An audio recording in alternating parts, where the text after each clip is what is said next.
Gli obiettivi della linea 5.3, ma in particolare del nostro contributo all'interno del progetto Venezia 2021,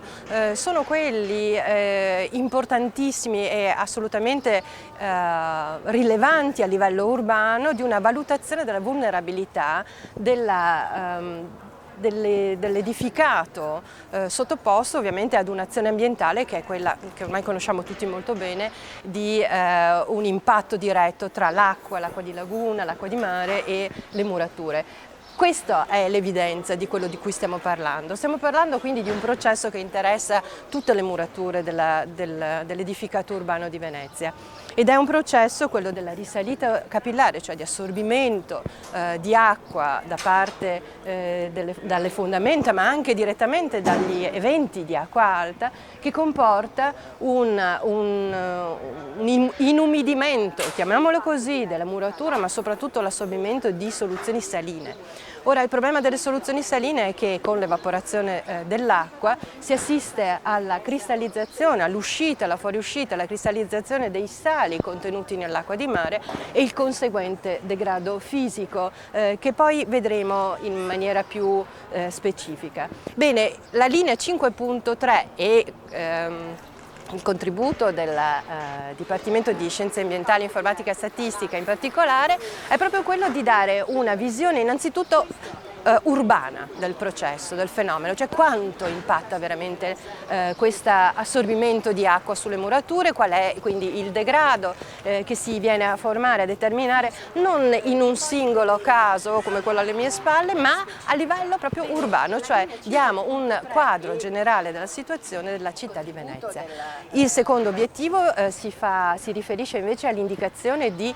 processi di monitoraggio, cioè come possiamo monitorare, quali sono gli strumenti, quali sono le modalità per monitorare questo fenomeno sempre su scala urbana. E il terzo filone, diciamo, di ricerca, il terzo obiettivo all'interno di questa ricerca appunto è il determinare poi l'efficacia dei sistemi di contenimento di questi processi, quindi quanto sono efficaci, efficienti e durabili nel tempo i diversi sistemi di contenimento o di risanamento delle murature. E questi, diciamo, sono i tre assi principali su cui ci siamo mossi all'interno di questa ricerca.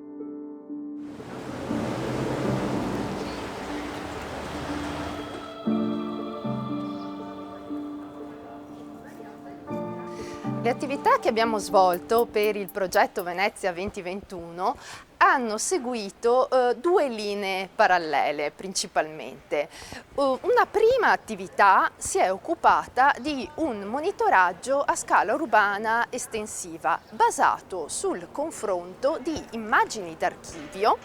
con lo stato attuale delle murature e ci ha permesso di evidenziare in maniera estensiva, quindi per l'intera città di Venezia, l'evoluzione del fenomeno dell'umidità di risalita, tenendo in conto l'altezza, il livello raggiunto, l'erosione causata dai sali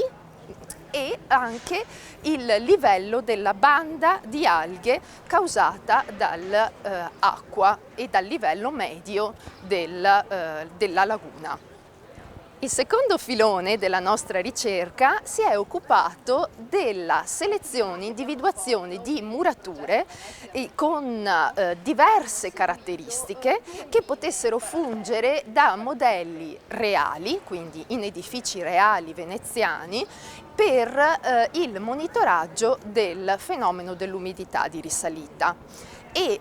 questo è stato fatto utilizzando un ventaglio di tecniche di indagine molto vasto, grazie anche all'utilizzo di nuovi strumenti acquisiti nell'ambito del Patto per Venezia. E abbiamo utilizzato sia strumentazione invasiva mediante il prelievo, mediante trapanazione dai mattoni di queste murature selezionate, sia utilizzando dei metodi non invasivi, quindi che vengono solo a contatto con la superficie della muratura senza necessità di prelievi. Questo ci ha permesso di tarare una metodologia, un protocollo di monitoraggio replicabile nel tempo anche in maniera estensiva su diverse murature e poste in diverse posizioni ad diversa altimetria, perché il fenomeno di risalita, soprattutto a Venezia, è strettamente collegato all'altimetria relativa dell'edificio rispetto al livello medio della laguna. E questo ci ha permesso di fotografare delle murature interne in fase di asciugatura, delle murature esterne ancora molto influenzate dal fenomeno di risalita capillare e delle murature che stanno in questo momento cambiando un pochino il processo di risalita capillare, poiché non vengono più raggiunte con frequenza da acque alte di livello eccezionale. Abbiamo utilizzato delle strumentazioni particolari, tra cui l'imaging iperspettrale e lo spettroradiometro, che sono delle analisi che permettono di allargare la visione del nostro occhio su frequenze dello spettro che non sarebbero visibili, come ad esempio la parte dell'ultravioletto e la parte del vicino infrarosso, molto informative per quanto riguarda la composizione dei materiali e anche per quanto riguarda la presenza di acqua nei materiali. Il tempo di funzionamento del MOSE ad oggi è ancora limitato perché è passato solo un anno. Tuttavia possiamo già vedere come alcune mancate acque alte hanno permesso alle murature di entrare in una fase di parziale asciugatura. Ovviamente rimane l'umidità di risalita dovuta alla presenza comunque dell'acqua di laguna, però ci aspettiamo, possiamo attenderci una possibile diminuzione del livello raggiunto dall'umidità di risalita.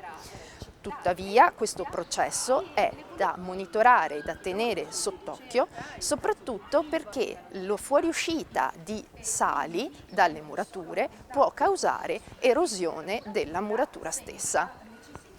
Parallelamente allo studio di murature reali in campo abbiamo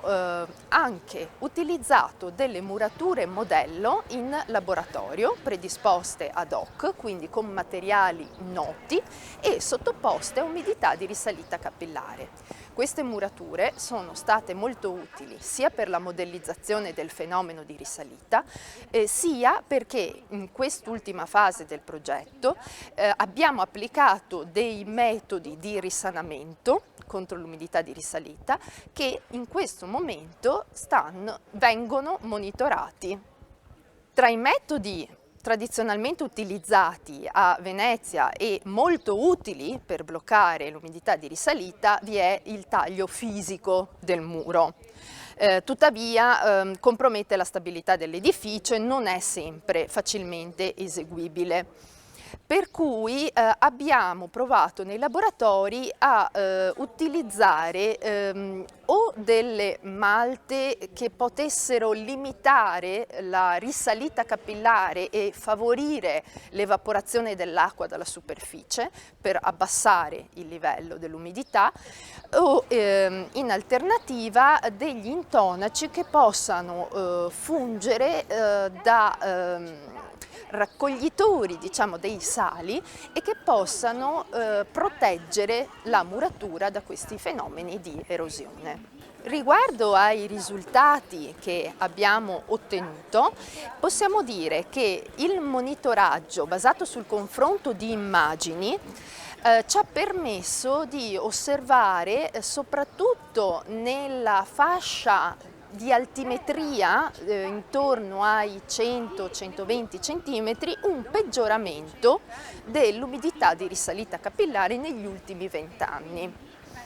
Dovremo vedere nei prossimi anni se grazie al MOSE quindi alla diminuzione del contatto diretto di questo livello di murature con acque alte, vi sarà effettivamente una significativa diminuzione dell'umidità di risalita.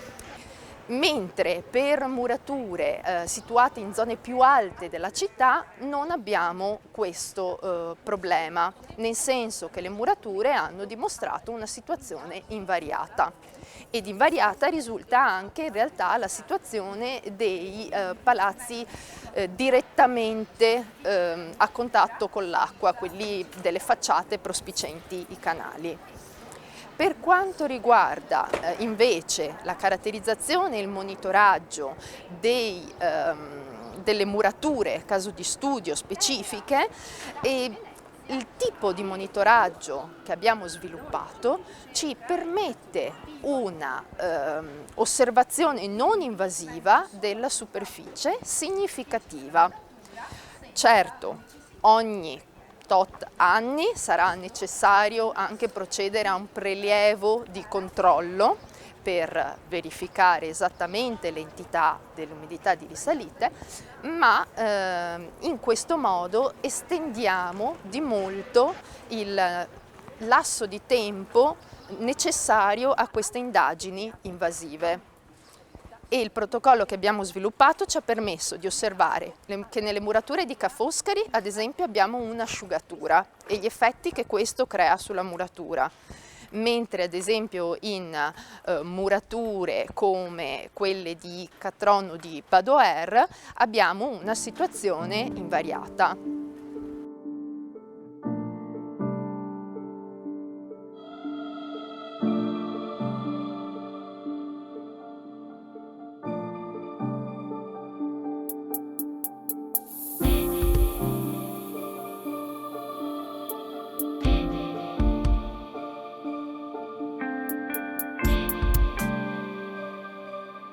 Le ricadute concrete sono abbastanza evidenti, nel senso che abbiamo di sicuro la possibilità di fornire uno strumento di monitoraggio.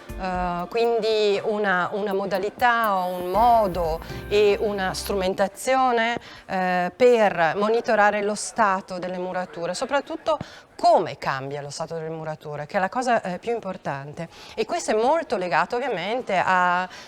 come reagirà la città rispetto alla chiusura delle barriere del Mose, quindi quali saranno i benefici che si potranno ottenere, ma nel contempo anche controllare quali possono essere dei processi secondari che magari non abbiamo considerato e sui quali poi potremmo agire. Quindi questa è una cosa importantissima, una modalità di monitoraggio dello stato in continuo, dello stato di conservazione dell'edificato veneziano.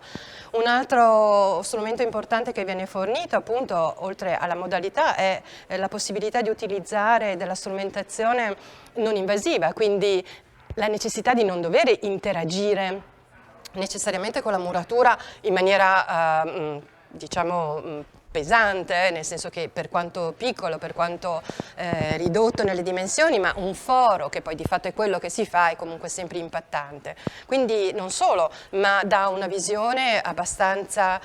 puntuale della situazione, mentre con la strumentazione e con la metodologia che abbiamo messo a punto possiamo avere una valutazione a livello più esteso, quindi non puntuale ma su un'intera superficie, senza dover ricorrere ovviamente all'invasività di un foro, che peraltro, come è già stato detto, diventa necessario ogni intervallo di tempo ritenuto significativo per quantificare il fenomeno, perché abbiamo necessità anche di questo dato. Quindi uno strumento, una metodologia, uno strumento per il monitoraggio, una metodologia, uno strumento per valutare l'efficacia degli interventi. Quindi finalmente siamo in grado di dire se l'intervento è efficace, quanto efficace è e nel tempo come sarà. Questi sono, diciamo, strumenti che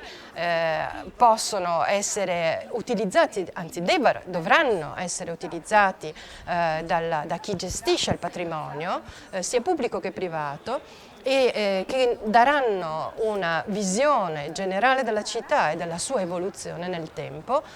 sia grazie diciamo, agli interventi di contenimento dell'acqua alta offerti dal MOSE, ma sia anche in generale di interazione tra la città stessa e la laguna.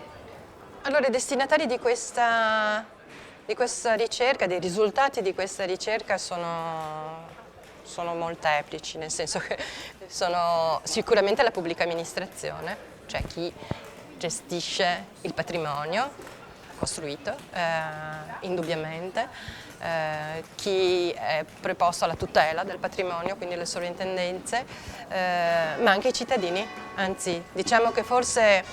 per la prima volta in questo progetto la cittadinanza è coinvolta, molto più che non in altri progetti, perché appunto fa riferimento a un patrimonio che è della città, ma non solo della città, ovviamente un patrimonio umano, ma diciamo qua stiamo parlando di cittadini che vivono all'interno di edifici, che quindi hanno la necessità di sapere anche come possono valutare, monitorare, intervenire per salvaguardare la propria abitazione. Ma coinvolti i cittadini, ma non solo i cittadini, anche chi vive a Venezia per poco tempo, anche nel monitoraggio in generale dello stato di conservazione. Questo è quello che fa riferimento alla citizen science, cioè a quell'ambito in cui il cittadino diventa partecipe di una valutazione, di un monitoraggio, di uno studio, di una osservazione attenta e partecipe del proprio patrimonio.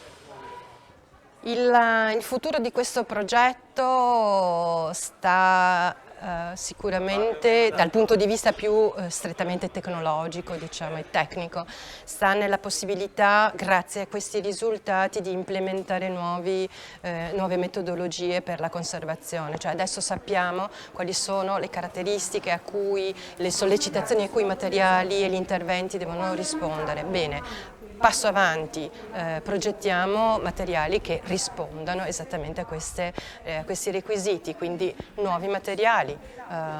materiali che abbiano delle caratteristiche di compatibilità, che è un termine di cui abbiamo parlato molto anche all'interno di questo progetto. Cosa vuol dire? Finalmente abbiamo definito quali sono i caratteri di compatibilità di un intervento, un intonaco. Semplicemente l'applicazione di un intonaco su una muratura, abbiamo sempre detto che l'intervento deve essere compatibile, bene, l'abbiamo data questa definizione. A questo punto vediamo se questa definizione, basata su esperienze, su casi,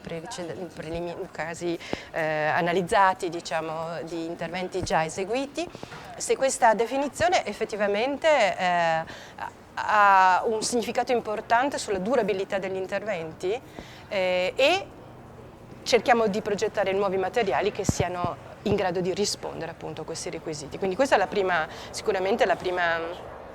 il primo futuro, diciamo, prossimo di questo progetto. Il secondo aspetto che va sicuramente incentivato per una futura prosecuzione di questo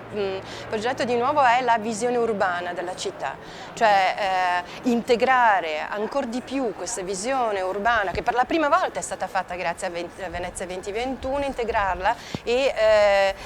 coinvolgere di più in maniera più diretta forse anche i nostri stakeholders, cioè chi di fatto poi potrà avere dei benefici rispetto a questi risultati, a questi progetti. Ma devo dire che in verità il nostro gruppo di ricerca non ha risentito della pandemia per un motivo molto semplice, perché abbiamo sfruttato in maniera positiva questo tempo di chiusura che comunque è stato relativamente breve per noi, diciamo, per l'elaborazione di tutti i dati che erano stati raccolti in precedenza. Diciamo che è stato un momento di riflessione che ha coinvolto più livelli, ma anche di riflessione scientifica, nel senso che abbiamo potuto effettivamente con una certa calma, mettiamola così, analizzare e studiare bene i risultati ottenuti. Forse ci ha fatto anche capire quanto il tempo di riflessione all'interno dei progetti di ricerca sia importante. Purtroppo in questo caso è stata una riflessione dovuta a una situazione pandemica che sicuramente nessuno di noi si aspettava e voleva, ma ci fa anche capire quanto la possibilità di fermarsi ogni tanto per leggere i dati con accura, attenzione, al di là del fatto di produrli, sia fondamentale in qualunque ricerca.